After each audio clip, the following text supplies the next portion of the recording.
कबड्डी खेलैया।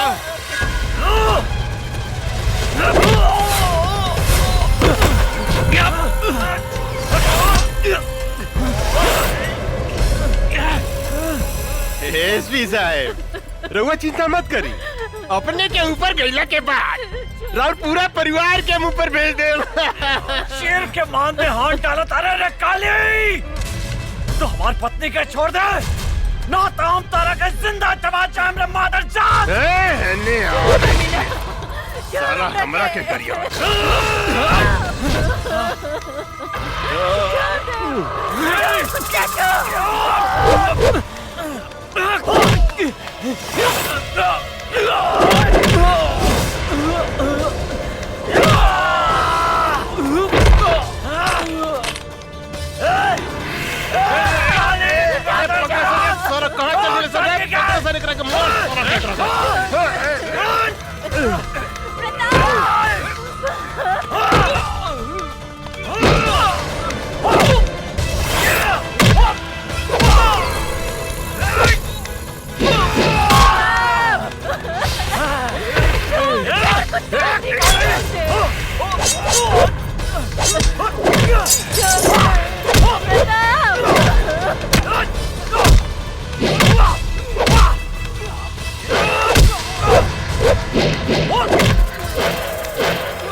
पीछे से वार करा तारे साला, पीछे से।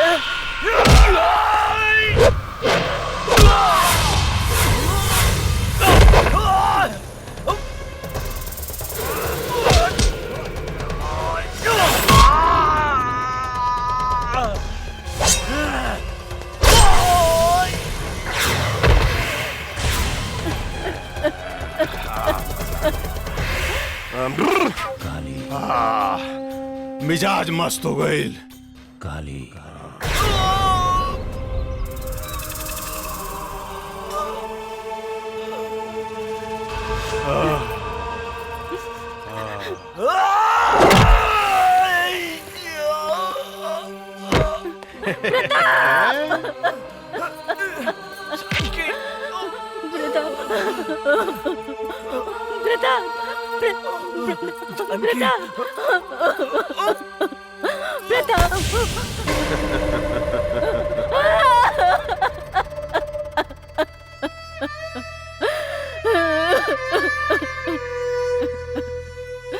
काली, जे तरह तू हमरे पति के मर ले, उ तरह हम तोरा कभी तर पाए के मारब।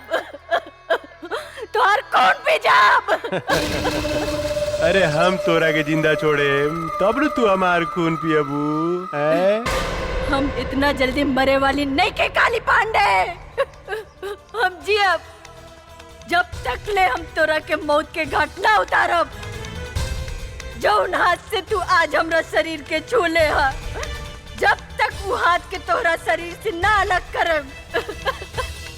जौन हाथ से तू हमरा पति के हत्या कैले हा, जब तक वो हाथ के काट के कुत्ता के ना खियाएब, तब तक हमरा के यमराज भी मौत के सजा नहीं के दे सकत काली पांडे।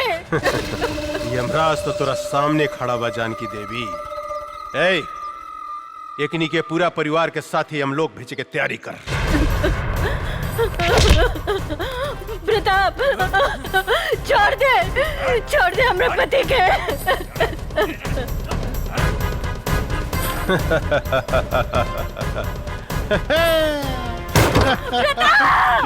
पीके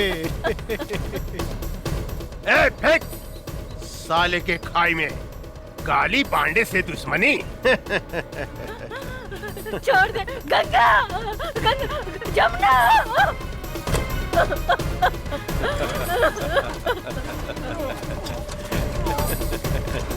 प्रताप सिंह एसपी, राम नाम सत्य है।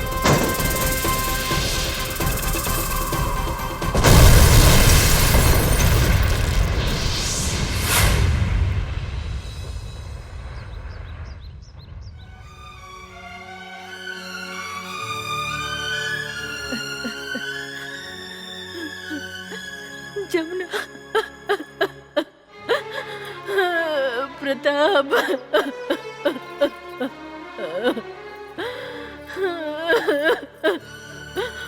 प्रताप प्रताप प्रताप प्रताप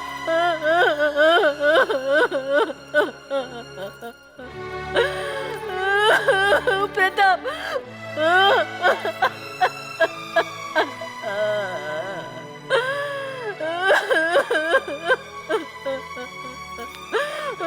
प्रताप प्रताप प्रताप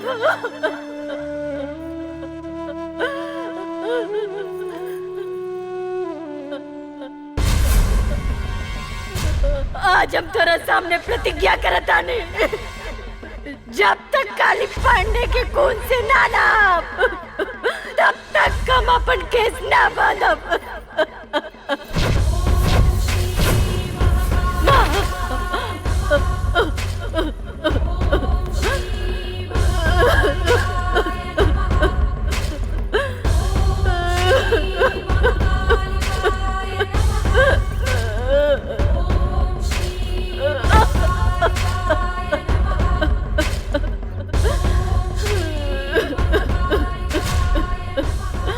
तू हमरा के कौन से पाप के सजा दे लुआ? एक पल में मर्द सब कुछ उजाड़ दे लू।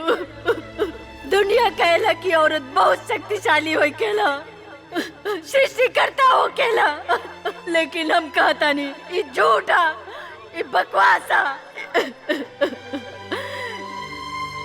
ये दुनिया में औरत सबसे कमजोर हो केला, सबसे कमजोर। जौन रास्ता से औरत एगो मर्द का जन्म दे लेला, वो रास्ता के मर जात खिलौना समझ के तार तार कर देला, और तू चुपचाप तमाशा देखा तारू। आज से हम ही दुनिया में कौन मुंह लेके जिया? बोला बोला तू केकरा सहारे जिया?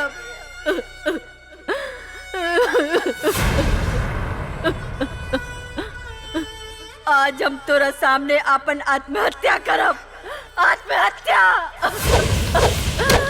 मर जाब आज हम तोरे दरबार पे। मम्मी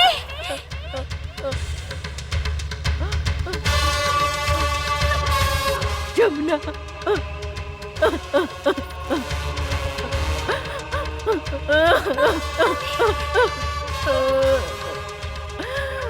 बेटी बेटी हमार बेटी जमुना जमुना जमुना